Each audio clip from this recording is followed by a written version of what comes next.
All right, you guys, welcome back to Freedom Papers. This is Morgan Zegers. I don't have Connor Clegg with me today. I'm Han Soloing it.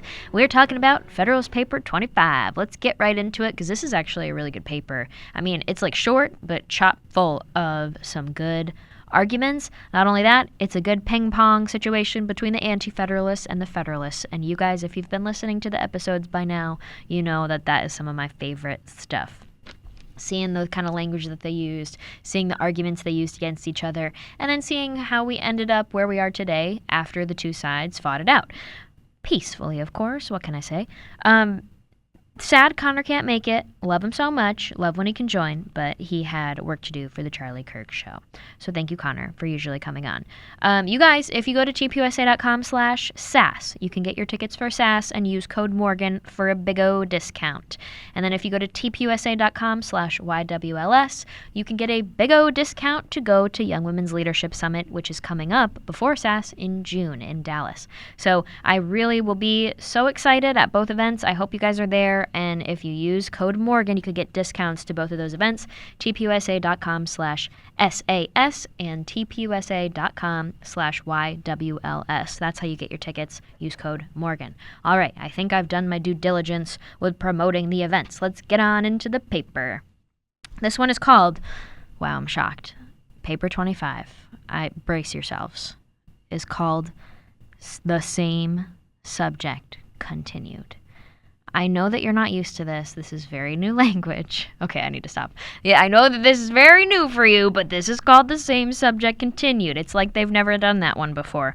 Let's go back to what 24 was called. It was called The Powers Necessary to the Common Defense Further Considered by Hamilton. This one, Paper 25, is also by Hamilton.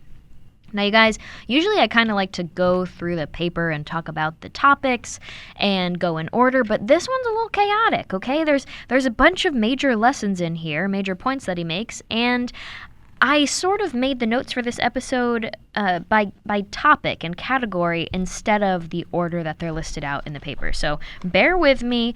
Again, you got to read the papers yourself and then listen to this episode. That's really the best way because we got to read the original documents and then come together for conversation and evaluation. You know what I'm saying?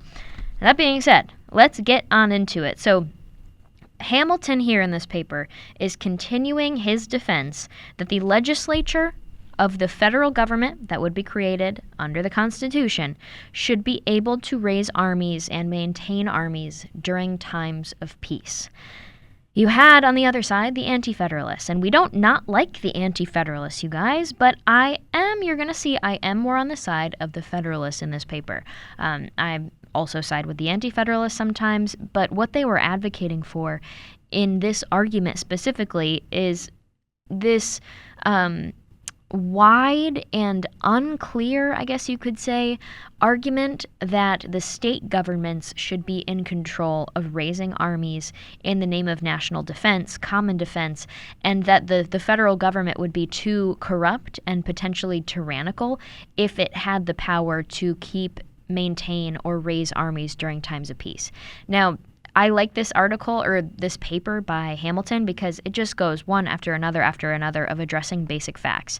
The one thing that really stuck out to me, and maybe I'll bring it up a little bit further on too, but the one thing that really stuck out to me is that through all of this, Hamilton is not like simping for huge oppressive standing armies as if he's a huge fan of doing that, as if he really wants us to always have some strong army that could be potentially threatening to the people. Instead, he's like, this is more so like a necessary evil. This is something that we have to move forward with because it's necessary for us to secure basic safety for the population. And if we don't have it, we're going to suffer a lot more than the potential risks of it being, the power of it being abused against the people. And so I believe I saw a great source online, I can't remember what it's called, but they called this Hamilton saying that keeping an army during peacetime was an unavoidable necessity. And I thought that was a really good way of describing it. So the Anti-federalists are saying they want the states to handle it and that it shouldn't be something we have to maintain and keep during peacetime. Hamilton kind of comes back, Publius, I should say, comes back, and he says, but when we are attacked, first of all, we are attacked as a nation. Okay, we aren't attacked as states. You know what I'm saying? We are not attacked as individual states because now we're a country. You are, yes, your own powerful state. You have your own powers in many ways. But if you attack the state of New York, for example, you're attacking the United States of America. You're attacking America. And so it should be our country that is prepared to defend our borders, not just whatever individual state is attacked, because we are one united country now. Isn't that the whole point? So we shouldn't be putting this onto the states to have to protect themselves, when in reality our country is what's being invaded. He then goes on and says, if we don't handle this as a nation, some states are going to bear the greater burden on their shoulders of having to get themselves ready and pay for the armies, the militias at the state level that are then supposed to be fighting back for the common defense of the whole country. And so if you're invaded in the north, the southern states are not going to be like, oh, let me for sure quickly get a military created very fast and then sent up to you guys to help protect your northern border. That's not exactly the teamwork mentality that they're going to be taking on. And so it's going to be unfair for states, and he actually is pretty smart with how he uses New York in the example, but I'll get to that in a little bit. The next thing he says is that individual standing armies in each state could lead to some problems. And I didn't think about this, but I was like, oh wait, that's actually really smart.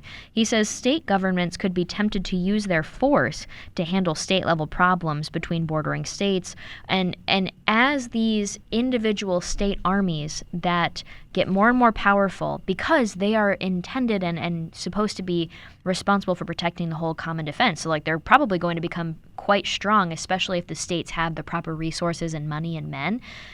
Then all of a sudden you have all these individual state level armies that could potentially start arguing with each other. And states could get out of hand, I guess you could say. They could start pushing the boundaries on what's acceptable, and there could be some fighting between states or uprisings where the states challenge the federal government in a way that completely diminishes the federal government's role in our structure as a society and our structure as a government.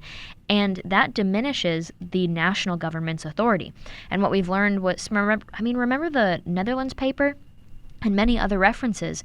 A lot of what happens in history when republics fall, when confederacies fall, is that the structure wasn't strong enough to maintain situations like this. And so once you have people that are breaking the rules and you don't exactly have the capabilities as a federal government to push back on them and to stop them, then you really have no government at all, okay? Your federal government is kind of a scam at that point.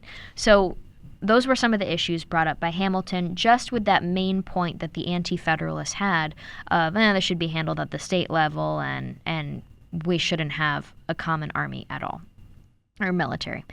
Another point, and this was interesting, is that Publius, you see this in so many different ways in politics, but Publius says, quote, "The people are commonly most in danger when the means of injuring their rights are in the possession of those whom they entertain the least suspicion." Why was he saying that, though?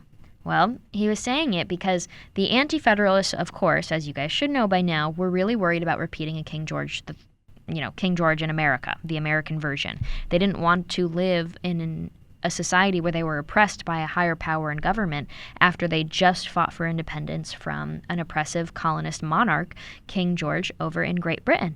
And they didn't want to go through that again, so they were very apprehensive about creating a federal government in America that would be too strong. Now, the Federalists also didn't want to repeat a King George situation either, but it was the Anti-federalists that were constantly worried that the government under the U.S. Constitution, especially because there wasn't a Bill of Rights at the time, wouldn't be strategic enough to avoid tyranny or oppression in the near future. So they were worried about that, and that's why we ended up with the Bill of Rights, so kudos to them.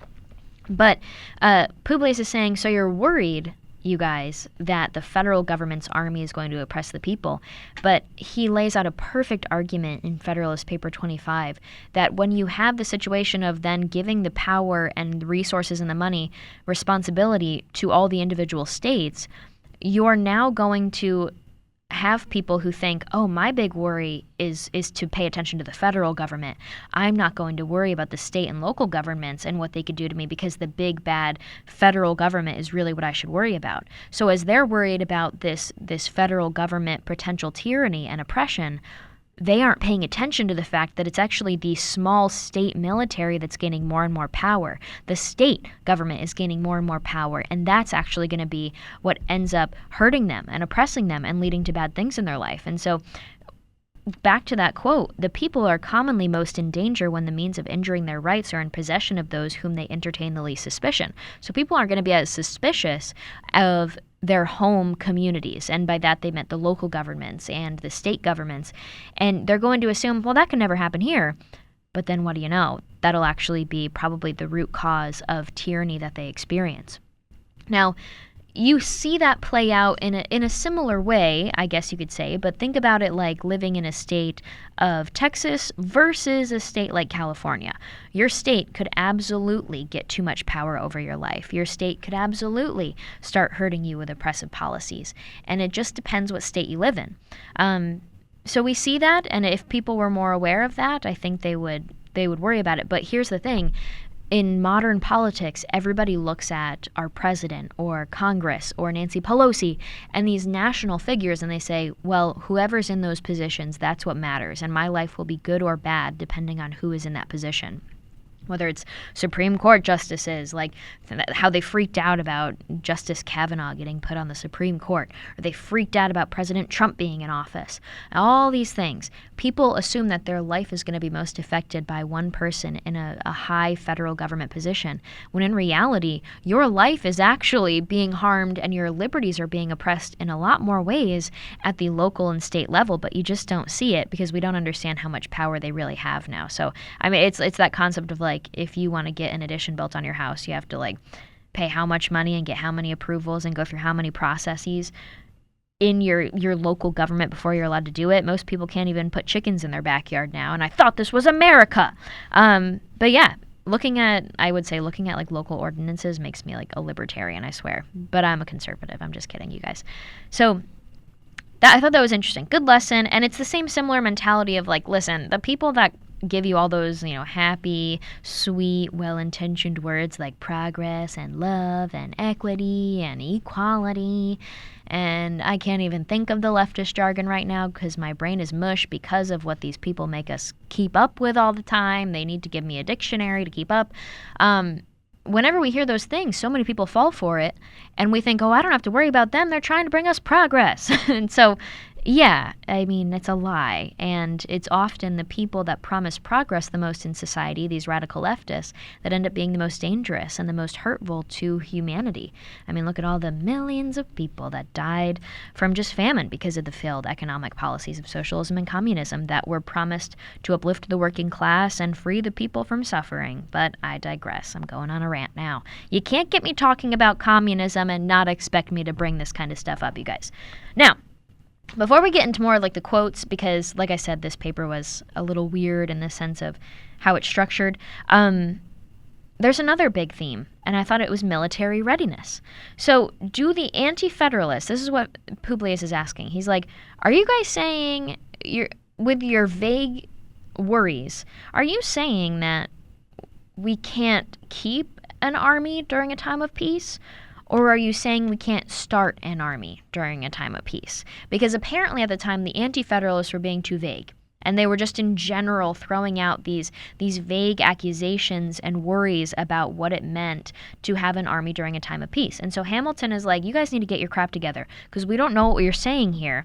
So what Publius is saying is like, if you guys are really saying whether it's that we can't keep it or that we can't start it up, you've got to be kidding me. Do you know how bad that would be for our country? You're saying, what, we have to be invaded and be attacked and be put into a place where we're no longer at peace until we can finally be like, all right, now let's get the army ready and start protecting ourselves. It's going to be a little too late if we have to wait for an invasion or an attack or a disruption of our peace to actually start getting together. And my dad just retired from the military, but military readiness is key, is crucial. It's something that we absolutely need. Now, I'm very against the military-industrial complex for sure, and I think that's incredibly corrupt, but there is something to be said about, obviously you need to keep and maintain a military so that if something bad ever does happen, first of all, peace through strength will prevent some problems from happening in general because people will be like, oh, they have a big army, we don't want to bother them, we're going to lose. But also the general sense of if you get attacked, then you have what you need to start fighting back. And that is a very basic thing. Again, you guys, it goes back to what I mentioned in the beginning of the episode of this concept of unavoidable necessity. That's what it was. It wasn't Hamilton saying, I would love to have a potentially concerning large army that's always present because I just don't think it's risky at all. Instead, he's saying, oh, it's absolutely risky, but it's a needed and necessary risk to take. It's unavoidable if we are serious about actually building a country that has basic security and safety, and won't be attacked all the time. So next thing, he's saying the militias in the state level are just not enough. Okay, we need professional military members. And that's a good point because we have state level National Guards. And there's a connection between the federal government and state governments and how they coordinate with the National Guard. Like you can activate state level, like the New York Army National Guard can get activated by the federal government to serve on a federal issue or to serve overseas in Iraq on behalf of the U.S. military. But then it's also, they go back and then they get put back onto, I don't know what the proper language is, but they get put back onto like state level status where then they handle problems at a state level whenever things happen like extreme weather or whatever it may be. So it's just not enough to only have those militias. You need a federal government of professional military members that are ready whenever we do get attacked. Because if we're going to be serious players on the international stage, we also need to have a serious military that could protect us from people that want to start coming after us. So with that being said, I want to get into some of the more specific parts of the paper. I know I gave you guys a quick rundown of everything that's mentioned, but you'll see it's just the paper lessons are kind of hidden throughout, and it's more of a quote-by-quote, topic-by-topic thing. So the first thing is about state control. Publius starts the paper and says, it may perhaps be urged that the objects enumerated in the preceding number ought to be provided for by the state governments under the direction of the Union. But this would be in reality an inversion of the primary principle of our political association, as it would in practice transfer the care of the common defense from the federal head to the individual members, a project oppressive to some states, dangerous to all, and baneful to the Confederacy. And so, first thing is addressing that worry of, hey, when we're attacked as a nation. We aren't attacked as states anymore, and we need to get out of this state-by-state, individual, sovereign mentality and start to think like a team. He then says, the territories of Britain, Spain, and of the Indian nations in our neighborhood do not border on a particular state, but encircle the Union from Maine to Georgia. The danger, though in different degrees, is therefore common. So it's a common country concern. And the means of guarding against it ought, in like manner, to be the objects of common councils and of common treasury. It happens that some states from the local situation are more directly exposed. So here's where he starts to get strategic. He talks about, of course, when we have concerns, that is our nation's border, not just an individual state's border. We need to think about it like a team. But he's going to start bringing up specifically New York. And that brings in the historical context of, you guys, remember why the Federalist Papers were written.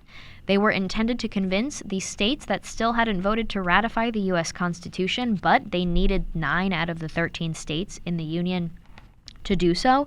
They needed to convince some states to change their minds, the people in the states that were going to be voting, to change their minds to vote yes to ratify the Constitution. One of those big states was New York. And so a lot of these papers were specifically written by Hamilton and Publius, so Hamilton, Madison, and John Jay. They were written for the New York City newspapers, where they would be released into the New York City local newspapers, and the New York residents that were going to be voting could read and have their minds changed if they were so inclined. And so Hamilton is very strategic here, and he starts specifically talking about New York because he's trying to get these people specifically to change their mind. He says, New York is of this class. By that, I mean, I should go back. So he's talking about how like some states will be unfairly and more so impacted by an invasion or by foreign threats compared to a state that is less likely to be invaded. And he says, New York is of this class. Upon the plan of separate provisions, New York would have to sustain the whole weight of the establishments requisite to her immediate safety and to the immediate or ultimate protection of her neighbors. This would neither be equitable as it respected New York, nor safe as it respected the other states. So he's saying directly to New Yorkers, listen, you guys are actually a lot more likely to get attacked than any other states. And so you guys are going to be the ones where if we do have state-by-state expectations now, the way the Anti-Federalists want, you guys are going to be expected to have your army ready and funded and fully equipped with resources that it's going to need and the men that it's going to need to protect yourself if you get invaded from a foreign country. And New York was profitable at the time. I mean, think of what was going to eventually develop out of that region. So to have that concern as such a promising state, and then to be told, oh, and you guys are kind of on your own because the Anti-Federalists, the people that are against the Constitution, want you to have to deal with it at a state level, that's a little concerning. And to know that you're going to bear that burden way more than any other states are going to, even though we're all supposed to be members of one big team as a country, it's a little concerning. And I'm sure it actually changed a lot of people's minds and made them very concerned about this concept. So I have a feeling that reading that paragraph specifically in this paper probably had a huge impact on New Yorkers. Publius then says, the security of all would thus be subjected to the parsimony, improvidence, or inability of a part. If the resources of such part becoming more abundant and extensive, its provisions should be proportionally enlarged, the other states would quickly take the alarm at seeing the whole military force of the Union in the hands of 2 or 3 of its members, and those probably amongst the most powerful. In this situation, military establishments, nourished by mutual jealousy, would be apt to swell beyond their natural or proper size, and being at the separate disposal of the members, they would be engines for the abridgment or demolition of the national authority. Big point that he's making here.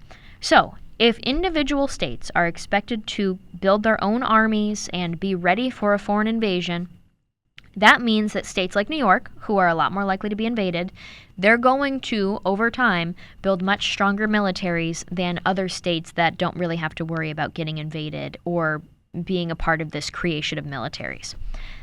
That being said, so as much as it sucks for New York to have to do that, it's actually going to advantage New York in the long run because they're going to be the ones with the strong armies in the long run compared to other states. And what have we learned over the last, we're on paper 25, over the last 24 papers, you guys?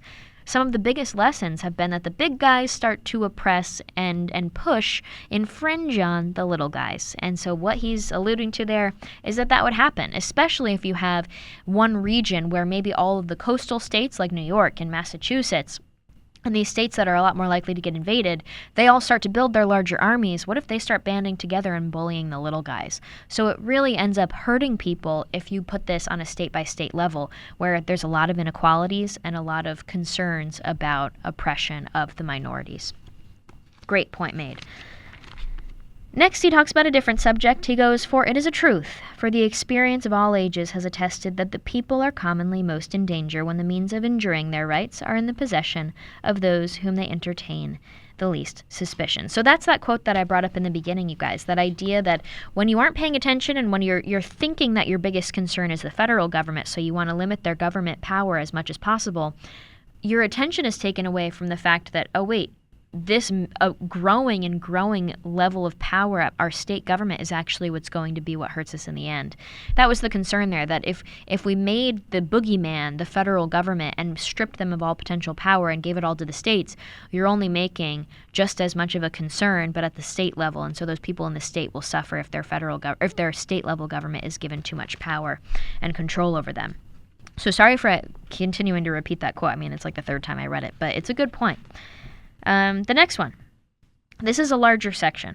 It's like multiple different quotes, but it all is getting into this idea that you guys are complaining about this concern of creating a standing army, but what do you mean by that? Because your complaints are too vague.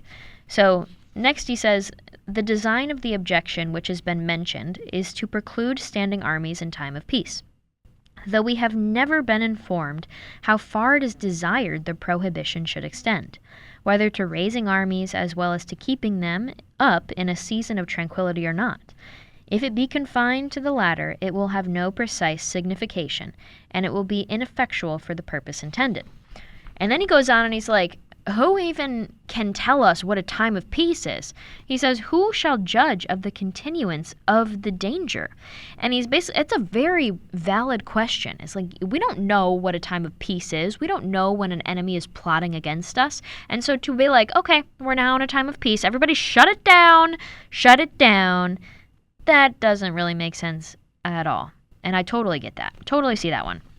So then he goes on a little bit down in the paper, and he says, if to obviate this consequence, it should be resolved to extend the prohibition to the raising of armies in time of peace, the United States would then exhibit the most extraordinary spectacle which the world has yet seen, that of a nation incapacitated by its constitution to prepare for defense before it was actually invaded.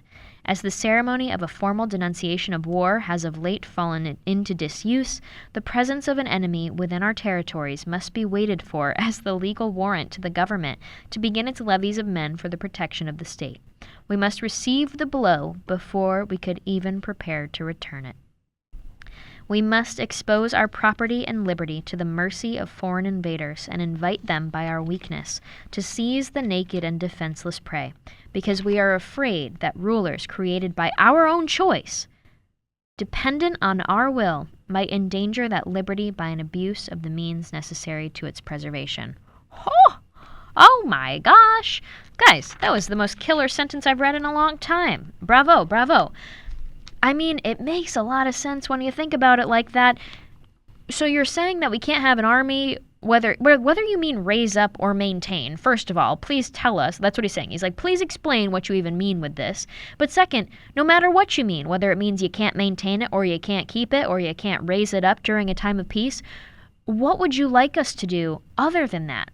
Because one way or another, you can't stop someone from invading you. It's kind of hard. If someone wants to invade you and hurt you and invade your land, take your property, kill you, or hurt your family, they're going to do it. Bad guys are bad guys. And you're saying that you want to cut us off from being able to protect ourselves in a situation like that because you're worried that the people that we are literally choosing to democratically elect, because now we've made a government of, by, and for the people. So the whole point of this government is that we can have a solid foundation of government that serves the people and doesn't oppress the people. But now you're saying that you don't want to protect that style of government and protect these American values because that same government might hurt you. It totally makes sense, you guys. Now, again, politicians can be corrupt. Government can be corrupt. Even in the United States, we've learned that for sure. But again, this is a necessary decision that needs to be made in order for us to say, well, yeah, I mean, we need basic common defense for the country. That's as simple as this really goes. Awesome, awesome sentence. We must expose our property and liberty to the mercy of foreign invaders and invite them by our weakness to seize the naked and defenseless prey, because we are afraid that rulers created by our own choice, dependent on our will, might endanger that liberty by an abuse of the means necessary to its preservation. Wham, bam, thank you, ma'am. What a powerful sentence. You guys, let's wrap it up, because Publius says wise politicians will be cautious about fettering the government with restrictions that cannot be observed, because they know that every breach of the fundamental laws, though dictated by necessity, impairs that sacred reverence which ought to be maintained in the breast of rulers towards the constitution of a country, and forms a precedent for other breaches where the same plea of necessity does not exist at all, or is less urgent and palpable. I think that's awesome. Strong, fancy sentence as usual at the end. But his final closing argument, you guys, is that if you want there to be basic public safety and security for this country that we've built that is supposed to be so spectacular and new and unique and long-lasting through time, then we need a standing army, and it's nothing more than a basic concept where you have to embrace the fact that you need this, even though it will come with risks. So if we don't address this need, and this is really the kicker here, if we don't address this need, guess what happens? Let's tie in lessons from all the other papers, right? When you have people that stop following the rules on some things, even if it is necessary to not follow the rules, even because there isn't a rule that exists for it, or because people were wrong in their decision making, even if it's necessary to do something like form an army, even though it's unconstitutional because you're not supposed to do it during peacetime. That's what's going to happen, because no matter what, there's always going to be conflict. There's always going to be a demand for an army and a need for it, because people need to feel safe and protected. And so one of his worries is that if we don't put this and create this sense of security and safety and form an army in a constitutional way, they're just going to start forming. Okay? They're just going to start happening, and they're not going to be government sanctioned or under the American umbrella in a healthy, strategic way. Instead, they're going to do it in defiance to us because it needs to be created one way or another. And so this absolute need for it is going to lead people to break the rules, and maybe they do need to because it's a necessary situation. But what happens when people break the rules even for necessary situations? It encourages bad behavior and the breaking of other rules that are more important for us to be following. And when you stop having requirements for following order, for sticking to the Constitution, for believing in and trusting in the system that's been created, the system just doesn't exist anymore, you guys. It starts to collapse, okay? That's what we've learned in so many countries and the evaluations of historic countries that our founders did. If you don't have a structure of government that is respected and revered, it's not going to last. And whether you have a violent death, like Publius has talked about before, where the country goes into a violent situation and it starts to collapse quickly, or you have a natural death, which is your government isn't strong enough to last and it's going to continue to slowly decay. One way or another, it's not going to look pretty at the end. So, you guys, that was a quick episode. I'm sorry if you were hoping for a longer one. I don't know. I'm not going to talk beyond what's absolutely needed to get the points across in the paper. I want to just give it to you short and sweet, especially if it's a short and sweet paper. That was Federalist Paper 25. I really appreciate you guys listening. If you haven't yet, please subscribe to the podcast and give us 5 stars and say that you were just so smart now that you've listened to Freedom Papers by Turning Point USA. I'll see you guys next week. Thank you.